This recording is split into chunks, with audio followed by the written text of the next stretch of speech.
Hey, everybody, welcome to another edition of Practical Pet Chat. Lorin, it's summer. There is a lot of folks like myself getting out there exercising their pets. That comes with a lot of benefits, but also some concerns.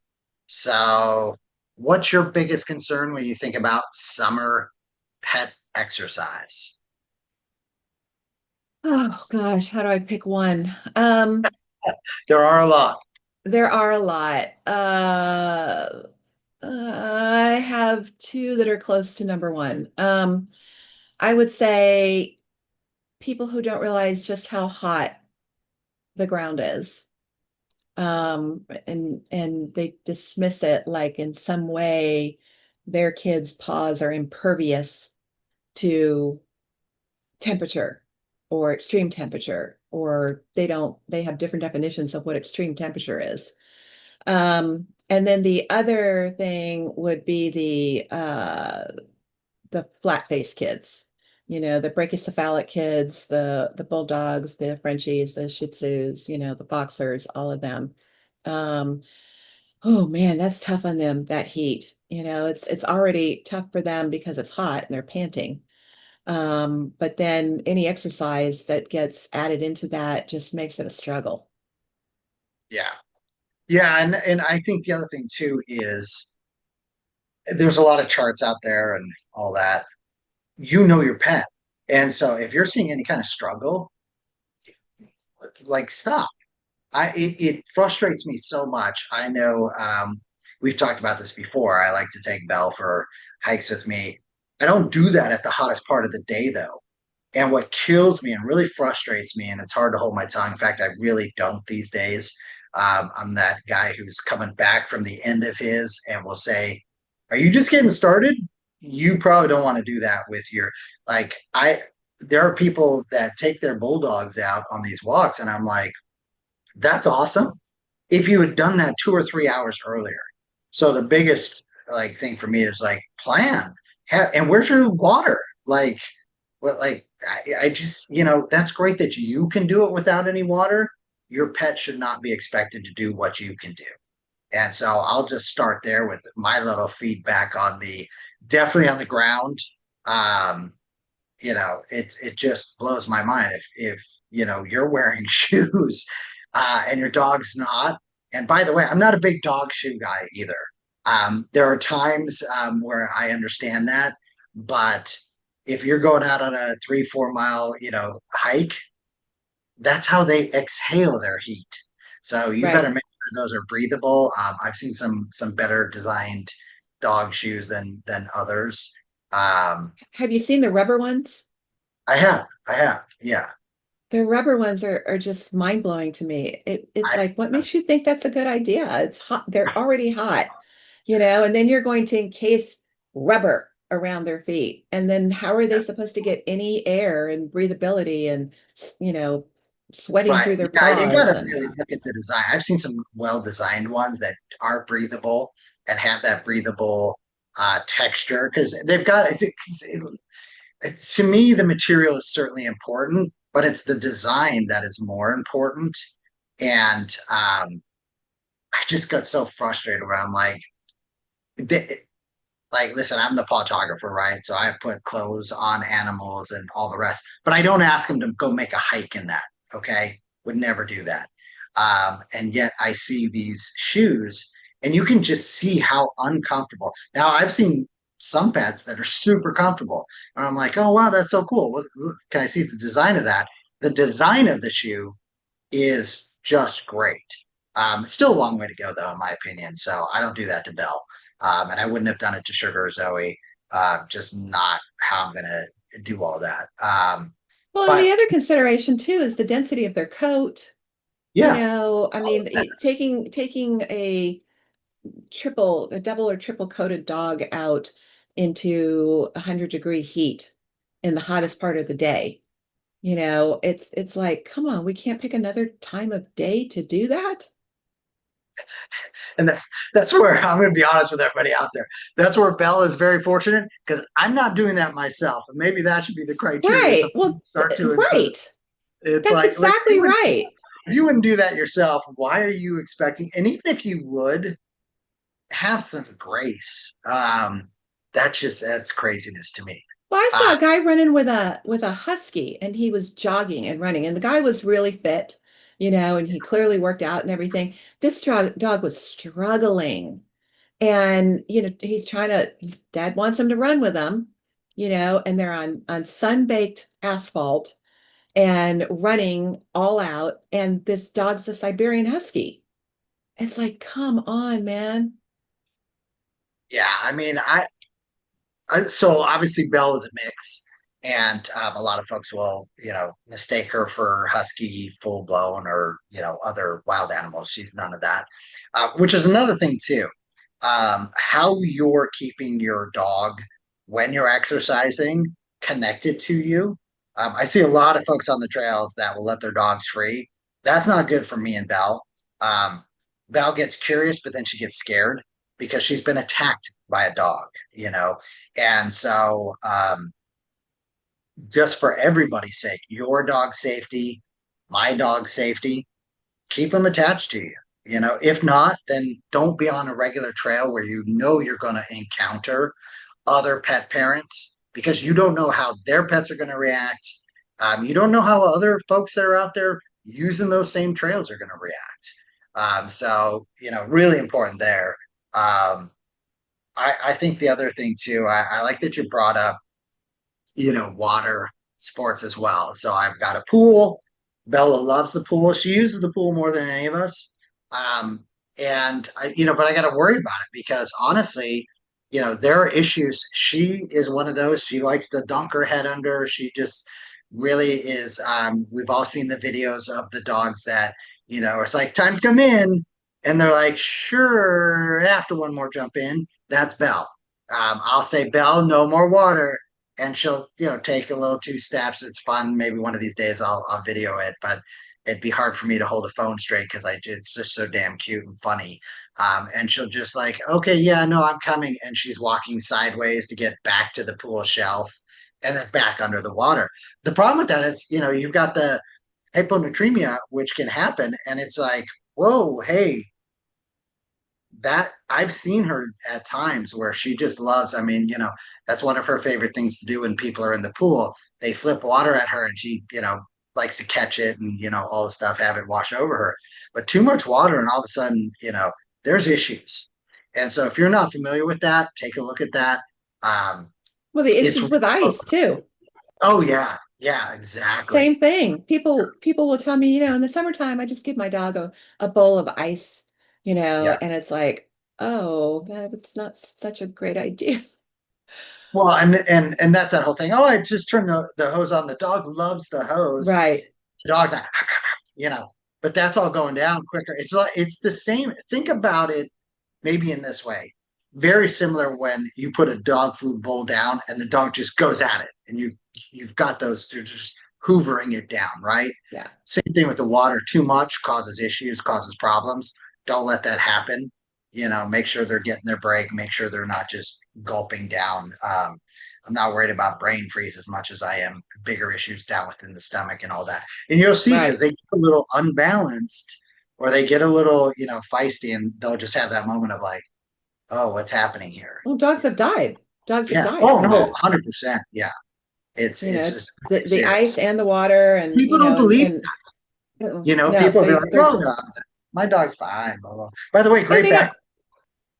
they don't know how much is too much. Yeah. And I really think everything needs to come down to moderation. And what happens too is a lot of times when people are outside and they're at the pool and they're with the dog and the dog is part of a party or family, they don't see everything that's going on. Well, to your point, they don't see how much is being That's what I mean. Yeah. digested, yeah, and consumed because you've got other things that are going to take your attention away, and you're just hoping and trusting that your dog. It's like a barbecue and all that during the summer, right? Like how Right. many burgers and hot dog, did that dog get to before I finally realized? Which is why we have our sign up. Bella's a properly fed, dog. Thanks for visiting us. She doesn't need your extra food scraps. We do feed her. Um, And she's got the cutest little put your head on your lap and oh, these people don't feed me ever. Same thing with, oh, they never let me in the pool. That's all that dog does during the summer is, sit Yeah. on the shelf, rest her head on the step just so she can, she's like a little crocodile there. So she's getting plenty of time, plenty of exposure. Got to watch that, got to manage that. The And other thing on exercise too is duration. I think that people need to keep in mind, that when you're wearing that type of a coat, and yes, a double and a triple coated dog, it also insulates them as well as it, you know, um, protects them. Um, I just think you need to think about the duration of that kind of exercise with the time of day, with your individual dog, with the age of the dog, with the, where you're at, even if it's nighttime. I mean, I'm in Texas and at night, last night it was 80 some degrees. And it's like, is that a better time of day? Well, yeah, than, 1 o'clock in the afternoon. But, it's better only because the sun isn't beating down. So you still have to think about the length of time that's involved and maybe go on more frequent, or there's other ways to play. There's other ways to exercise. There's other things to do in the house. And that varies too with the size of the dog, because a lot of dogs need outside exercise time. People who have real dogs need outside exercise time. Um, but I have little dogs and they can get zoomies around the house yep, and half a dozen zoomies around the house, and they're like, oh my God, I'm so exhausted. I just need to lay down. This is too much. And I look at them, I'm like, really? It was 6 times around the house. It wasn't that big of a deal. But they're 3 pounds. That's a lot. That's running laps for them, in air conditioning, poor babies. yeah. But that's ideal. Well, and I like that you brought up the age, not just the breed, Right. because that's that other part, right? You got an older dog, short bursts of exercise, and remember, exercise is not just about the physical, it's that mental side of it as well, right? uh, Hmm. you want them to get tired, but you want them stimulated, both not just running, but like, okay, let's have you seek. I love doing that in the house. So when you talk about Me the zoo, it too. doesn't have to be zoomies.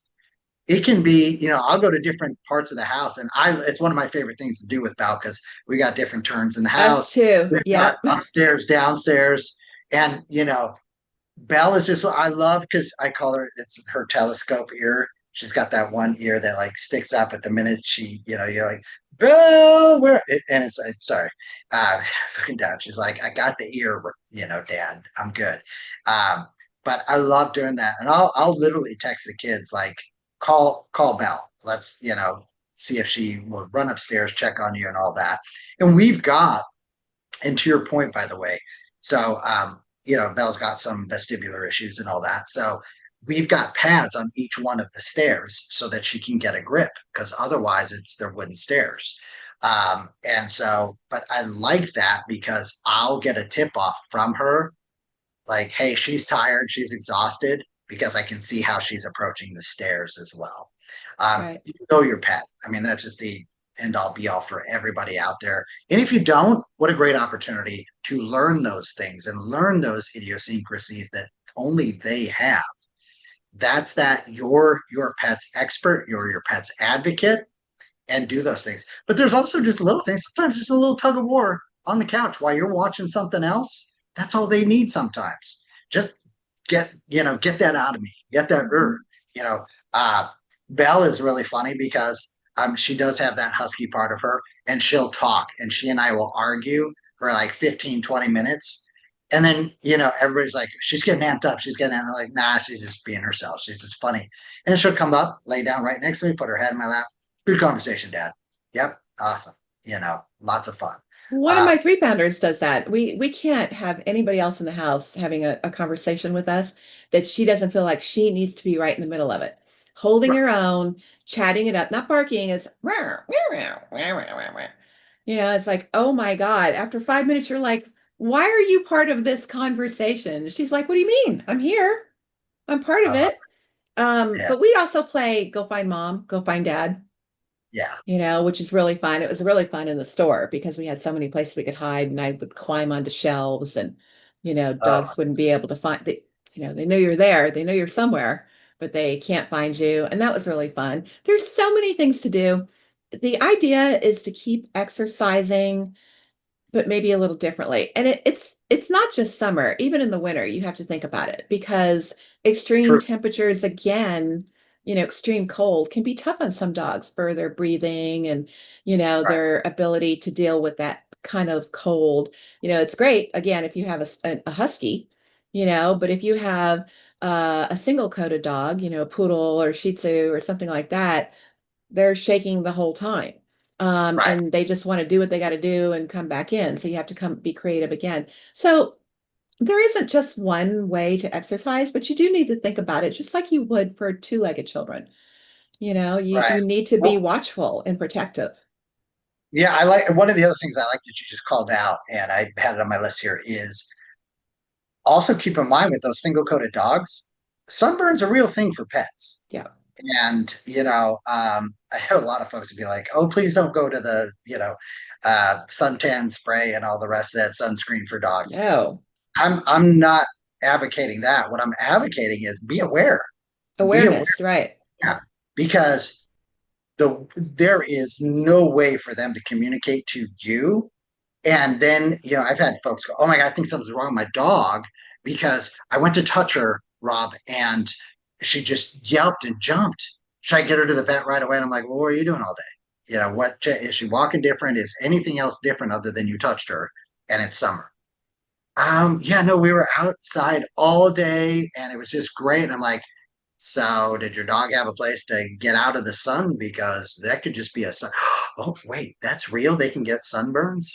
Absolutely, they can get sunburns. So I just, you got to give them shade. You got to give them places where they can get out of the sun. And if you see they're standing in the sun too long, or that's what they want to do, they want to be in the middle of the action. All right, then let's look for a sun, shirt. And you probably know more about those than I do, but just like no different. I wear them all the time myself. I'm fair skinned. I can get sunburned very quickly. Same thing with those single coat, and even no coat pets. That's the one that always gets me. I'm like, look, your dog has no hair to protect it from the sun, and you're going to have it out in the sun all day. Well, I've had clients that have had dogs with black hair and Oh didn't yeah, think that they could get burnt. And I'm parting the coat going, yeah, it looks like a sunburn to me. yeah, And they're like, really? How is that possible? And I'm like, well, hours and hours out in the sun, it's yeah. possible. Yeah, well, and just kind of going back to we've talked about this before when you talk about going on hikes and other things that you're doing. Yeah, a lot of that shrubbery, a lot of the different I'll just say vegetation that's out there is now all of a sudden crunchy. And again, what do those paws do? I can't do it, everybody. I mean, literally, Lauren, you are the hand model for all dog paws. Can we just see that? Oh, yes. They put their paws down. They put their paws down, their toes spread, and then they pick their paws up and their toes come back together and they pick up whatever's on the ground. Exactly. And then it gets mushed in there. It's not just during those winter times or those when it's, hydrated, especially, and you get those little burrs up in there and you'll see your dog after a Mhm. hike. So you got to be washing those paws out when you come back from a hike during the summer in particular, because they need it. Let's keep it clean. That's how they're, expressing different things, from their heat on down to, hey, something's wrong. So let's keep those clean. But we've talked about that before. Hopefully, everybody out there is doing that. If you're not, figure out a way to really Yeah. keep those paws clean. So important. And um, it's interesting because, Lauren, I don't know about for you, but it's one of those tips that's moved up for me these days where they'll say, like, what's your best tip that people don't? And I'm like, keep the paws clean because I'm surprised how many people don't do that. And, it's a clear sign, everybody out there, something's going on if your dog is licking their paws, your cat's licking their paws constantly, something's there. And it could be internal, but it could just be as simple as, hey, I need this cleaned out and I can't get it done with what I'm trying to do with my tongue or however else your pets are trying to clean their paws. Help them out. Get those areas clean. Well, that licking too can lead to yeast. I know for a lot of people, they come in for grooming and they go, yeah, they're really licking their paws. And typically a lot of what we would find when we would brush through their feet, and separate their toes is mats. Mm. They're just really fine mats, and mats pull against the skin. They hurt, they pull away the fur from the skin. And that's irritating at best and painful at worst. So a lot of times you just have to go through and work some of that out. And I have long-haired dogs. That happens to them all the time. So every day we have to go through and take a fine-tooth comb and brush out in between their pads to be sure that, there's nothing in there and that there's no knots or little mats or anything like that because it bugs them. And I Yeah, don't want them licking because I don't want it to lead to yeast. And, that's another whole, I don't really like Frito feet. So, you yeah. know, Frito feet. That's gonna be Frito the feet, they smell like corn chips. that's gonna be the title for the episode, folks. Uh, Lauren cures Frito feet. Um, no, I love that. Summer's a fun time, right? Because we get more sun, so we've got more daylight, and there's just a greater awareness, less snuggle time, but just so many more fun things to do. So enjoy it. Keep your pets safe. There's a lot of fun games out there. A lot of ways to do things, but at the end of the day, it all comes back down to safety. Hopefully, we've given you a few things here today that you can incorporate with your pets during this time. Lauren, any last thoughts from you on summertime exercise with your pets? No, have fun, but when it's all said and done, sometimes it's better for the kids to stay home, the four-legged kids to stay home. It's whatever's best for them, whatever is most comfortable for them in the long run. That's the criteria. Yeah, one last tip I'll throw out to everybody: double, triple, quadruple check those water bowls because those seem to go down quicker in the summertime. So make sure you're leaving water out. Make sure it's fresh. Make sure you're cleaning that out. Have fun. It's such a great time of the year to be playing and rolling around with your pets. What a great time, too, for all of our feline friends out there. Lots to see, lots of birds, lots of new baby birds out there, and all that. So, lots of entertainment. Indoors is not a punishment, it can be a great enrichment area. Have fun with it. Thank you all for joining us here at Practical Pet Chat. Don't forget, you can email us, practicalpetchat@gmail.com. Visit us on our website and all the other channels that you're accessing our videos, our podcasts, etc. And make sure you tell a friend this week. Thanks so much, everybody. Thanks for joining us. Thank you.